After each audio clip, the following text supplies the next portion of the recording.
বড় ইউটিউবার, ছোট ইউটিউবার, মেজো ইউটিউবার, সেজো ইউটিউবার, কিংবা যারা এখনো ইউটিউব চ্যানেল স্টার্ট করেননি, কিংবা যারা শুরু করবেন ভাবছেন, কিংবা যারা রিসেন্ট ভিডিও তৈরি করা শুরুও করে দিয়েছেন, তাদের সকলের মধ্যে কিন্তু একটা জিনিসকে নিয়ে লাইফ টাইম কনফিউশন থেকেই যায়। জিজ্ঞাসা করুন কি জিনিস? আর সেটা হলো ইউটিউবের ফেয়ার ইউজ পলিসিকে নিয়ে। আর সব থেকে বড় প্রশ্ন যেটা সকল ক্রিয়েটারের মনেই থেকে থাকে, আমরা কি অন্যের ভিডিওর ক্লিপ আমাদের ভিডিওর মধ্যে ফেয়ার ইউজের জন্য ব্যবহার করতে পারবো? আর যদি পেরেও থাকি তাহলে কত সেকেন্ডের জন্য আমরা ব্যবহার করতে পারবো? আর তার ফলে আমাদের চ্যানেলের কি কোনো ক্ষতি হবে? কি থাকে তো এইসব বিষয়ে কনফিউশন? ঠিক বলেছিস। তো তাই আজকের ভিডিওতে আমি ডিসকাস করব যে ইউটিউবের ফেয়ার ইউজ পলিসি এই সম্পর্কে কি বলে থাকে। আপনারা যদি এই ফেয়ার ইউজ পলিসিকে ঠিকমতো বুঝে নেন তবে কিন্তু আপনাদের এই সমস্ত কনফিউশন চলে যাবে। কোথায়? অনেক দূরে। তো ভিডিওটি শুরু করার আগে এটাই আপনাদের কাছে রিকোয়েস্ট রইল যে এই ভিডিওটি আপনারা স্কিপ করে দেখবেন না, কারণ এই ভিডিওটি সকল ইউটিউবারদের জন্য অনেক ইম্পর্টেন্ট একটা ভিডিও। তো এই চ্যানেলটিকেও সাবস্ক্রাইব করতে পারেন যদি আপনারা ভবিষ্যতেও এই ধরনের ইউটিউব রিলেটেড ভিডিও সবার প্রথমে দেখতে চান, এবং ভিডিওটি ভালো লাগলে একটা লাইক। তো চলুন প্রথমে দেখে নিই যে ফেয়ার ইউজ পলিসিতে কি বলা হয়েছে। তো এখানে বলা হয়েছে fair use on YouTube. Fair use is a legal doctrine that Sage you can reuse copyright protected material under certain circumstances without getting permission from the copyright owner। এখানে যেটা বলতে চেয়েছে যে আপনারা অন্যের কপিরাইটেড ম্যাটেরিয়াল আপনাদের ভিডিওতে ব্যবহার করতে পারেন অরিজিনাল কন্টেন্ট ওনারের পারমিশন ছাড়াই। কিন্তু দাঁড়ান, বিষয়টি কিন্তু এখনই শেষ নয়। শুধুমাত্র এটা শুনেই কিন্তু আপনারা ভিডিওটিকে এখানে ছেড়ে যাবেন না। জিনিসটা কিন্তু এখানেই শেষ নয়, আরো অনেক কিছু আছে জানবার। আপনারা হয়তো দেখেছেন কেউ যদি অন্যের কন্টেন্ট 1 সেকেন্ডের জন্যও তাদের ভিডিওতে ব্যবহার করে থাকে, সে কোনো ভিডিও ফুটেজও হতে পারে, কিংবা মিউজিকও হতে পারে, কিংবা ইমেজও হতে পারে, তাহলে তাদের চ্যানেলে কপিরাইট চলে আসে। সাধারণত অন্যের মিউজিক ব্যবহার করলে ভিডিওর মধ্যে আসে কপিরাইট ক্লেম, এবং মিউজিক ছাড়া আপনারা যদি ভিডিও ফুটেজ কিংবা ইমেজ কিংবা অন্যের ভয়েস এই সমস্ত কিছু ব্যবহার করেন তাহলে তার ভিডিওর মধ্যে আসে কপিরাইট স্ট্রাইক। আবার সেখানেই এমন কিছু চ্যানেলও আছে, যেমন অনেক facts channel, news channel, movie reviews channel, roasting channel, যে সমস্ত চ্যানেলগুলি তাদের ভিডিওর মধ্যে অন্যের কন্টেন্ট ব্যবহার করে থাকে, কিন্তু তাদের চ্যানেল কিন্তু বছরের পর বছর চলতে থাকে, তাদের চ্যানেলে কিন্তু কোনো সমস্যা আসে না। আর তাদের চ্যানেলে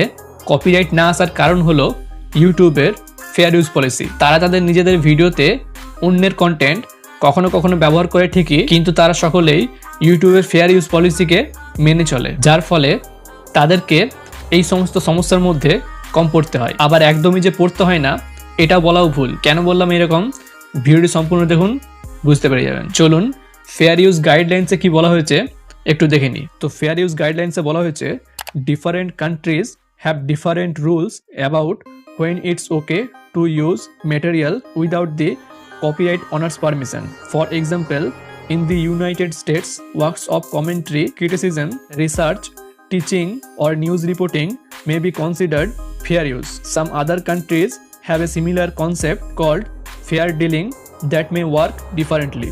এখানে এটাই বলা হয়েছে যে অনেক দেশেই কিন্তু এই ফেয়ার ইউজের রুলটি আছে, যেখানে অরিজিনাল কন্টেন্টের ওনারের পারমিশন ছাড়াই কিন্তু তাদের ম্যাটেরিয়াল ভিডিওর মধ্যে ইউজ করা যায়। ইউনাইটেড স্টেটে যদি আপনারা কোনো কন্টেন্ট কমেন্ট্রি দেওয়ার জন্য, কিংবা ক্রিটিসিজমের জন্য, বা রিসার্চের জন্য, কিংবা টিচিং এর ক্ষেত্রে, কিংবা কোনো নিউজ চ্যানেলের ক্ষেত্রে নিউজ রিপোর্টিং করার জন্য ব্যবহার করেন, তবে সেটাকে ফেয়ার ইউজ বলেই ধরা হবে। ইউনাইটেড স্টেট ছাড়াও আরো অনেক কান্ট্রিতে কিন্তু এই সেম রুলটিকেই মেনে চলা হয়, কিন্তু কোনো কোনো ক্ষেত্রে এই রুলটির উপর 7-5 কিছু ডিফারেন্স থাকতে পারে। আসুন দেখে নিই এরপরে কি বলা হয়েছে।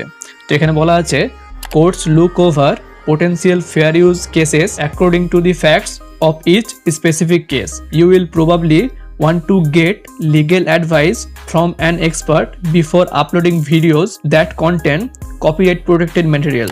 একটু আগে আমি যেটা বললাম যে বিভিন্ন কান্ট্রির ক্ষেত্রে এই পলিসিতে কিন্তু 7-5 কিছু ডিফারেন্স থাকতে পারে। তো যেহেতু ইউটিউব কিন্তু এই কপিরাইট ক্লেম কিংবা কপিরাইট স্ট্রাইক দেয় না, তাই ইউটিউব কিন্তু এটা ঠিক করবে না যে কোনটিকে ফেয়ার ইউজ বলে ধরা হবে। এটা সম্পূর্ণ একটা কানুন সম্পর্কিত বিষয়, তাই কোর্ট ঠিক করবে যে কোনটিকে ফেয়ার ইউজ ধরা হবে আর কোনটিকে হবে না। বিভিন্ন কেসের ক্ষেত্রে কিন্তু কোর্ট আলাদা আলাদা সিদ্ধান্ত নিতে পারে। এখন আপনাদের মনে হতে পারে যে আমি তো আপনাদেরকে ভয় খাইয়ে দিচ্ছি, এই সমস্ত এত রুল থাকলে কেউ কিন্তু অন্যের কন্টেন্ট তাদের ভিডিওতে ব্যবহারই করতো না। দেখুন, যেটা ফেয়ার ইউজের আসল রুল সেটাই কিন্তু আমি আপনাদের সামনে তুলে ধরলাম। আমি তো নিজে থেকে বানিয়ে কিছু বলছি না। তো এটা তো ছিল অরিজিনাল রুলস। এখন আমি আপনাদের সঙ্গে এটা শেয়ার করব যে আমরা ইন্ডিয়াতে থেকে কিভাবে লিগালি অন্যের কন্টেন্ট ফেয়ার ইউজের জন্য আমাদের নিজেদের ভিডিওতে ব্যবহার করতে পারবো। যেহেতু কিছু কিছু ক্যাটাগরির চ্যানেল থাকে যারা তাদের ভিডিওর মধ্যে অন্যের কোনো ভিডিও ফুটেজ কিংবা ইমেজ কিংবা মিউজিক ব্যবহার করার প্রয়োজন হয়। তো সেসব ক্ষেত্রে যদি আপনিও ব্যবহার করতে চান তাহলে আমি আপনাকে সাজেস্ট করব যে আপনারা অন্যের কন্টেন্ট 5 থেকে 10 সেকেন্ড ব্যবহার করার চেষ্টা করুন, কিংবা এর থেকে যদি কম করতে পারেন তাহলে কিন্তু ভালো হবে। আর যে ভিডিওটির মধ্যে আপনারা অন্যের কন্টেন্ট ব্যবহার করেছেন তো সেই ভিডিওটির ডেসক্রিপশনে আপনারা কপিরাইট ডিসক্লেমার অ্যাড করতেও ভুলবেন না। আর আপনারা যদি না জেনে থাকেন যে কপিরাইট ডিসক্লেমার কি এবং এটাকে কিভাবে ব্যবহার করতে হয় তাহলে সেই রিলেটেড ভিডিও আমি আমার চ্যানেলে অলরেডি তৈরি করে রেখেছি। এখানে ডেসক্রিপশনে এবং এখানে আই বাটনে লিঙ্ক দিয়ে দেবো, তো সেটা আপনারা চেক করতে পারেন। কারণ আপনারা যদি আপনাদের ভিডিওর মধ্যে এই কপিরাইট ডিসক্লেমারটিকে ব্যবহার করেন তাহলে অরিজিনাল কন্টেন্টের মালিক, যার কন্টেন্ট আপনি আপনার ভিডিওর মধ্যে ব্যবহার করেছেন, সে যখন আপনাদের ভিডিওটির মধ্যে আসবে এবং আপনার ডেসক্রিপশনে দেখবে যে আপনি সেখানে একটা কপিরাইট ডিসক্লেমার অ্যাড করে রেখেছেন, তাহলে কিন্তু 50% চান্স থাকে সে আপনার ভিডিওটির মধ্যে কপিরাইট দেবে না। কারণ সেখানে লেখা আছে যে আপনি তার কন্টেন্টটিকে ফেয়ার ইউজের জন্য ব্যবহার করেছেন। কিন্তু আপনারা খেয়াল রাখবেন যে আপনারা যেন তার কন্টেন্টটিকে কোনো খারাপ কাজের জন্য ব্যবহার না করেন। আর আপনারা এটাও খেয়াল রাখবেন যে কোনো ইন্ডিভিজুয়াল ক্রিয়েটারের কোনো কন্টেন্ট যাতে আপনারা আপনাদের ভিডিওতে কম ব্যবহার করেন। কারণ আমি ইন্ডিয়ার মধ্যে দেখেছি আপনারা যদি কোনো ইন্ডিভিজুয়াল ক্রিয়েটারের যে কোনো কন্টেন্ট আপনাদের ভিডিওর মধ্যে কয়েক সেকেন্ডের জন্য ব্যবহার করে থাকেন না কেন, সে কিন্তু আপনার ভিডিওতে কপিরাইট দিয়ে দেয়। আর যারা এটা করে থাকে তারা কিন্তু অরিজিনাল ক্রিয়েটার নয়। কারণ একজন ক্রিয়েটার হয়ে যদি আরো একজন ক্রিয়েটারের কষ্ট না বোঝে তাহলে কিন্তু সে আসল ক্রিয়েটার নয়। তো আপনারা এটাকে একটু খেয়াল রাখবেন। তো এটাই ছিল আজকের ভিডিও যদি আপনাদের ইনফরমেটিভ লেগে থাকে তাহলে ভিডিওতে অবশ্যই একটা লাইক করে যাবেন এবং আপনারা চ্যানেলটিকেও সাবস্ক্রাইব করতে পারেন যদি আপনারা ভবিষ্যতেও এই ধরনের ইউটিউব রিলেটেড ভিডিও সবার প্রথমে দেখতে চান। আর আজকের এই ভিডিওটি সম্পর্কে যদি আপনাদের কোনো ডাউট থেকে থাকে তাহলে আপনারা কমেন্টে লিখে অবশ্যই জানাবেন। তো চলুন তবে আজকের ভিডিওটা আমি এখানে শেষ করছি। সকলে ভালো থাকবেন, টাটা।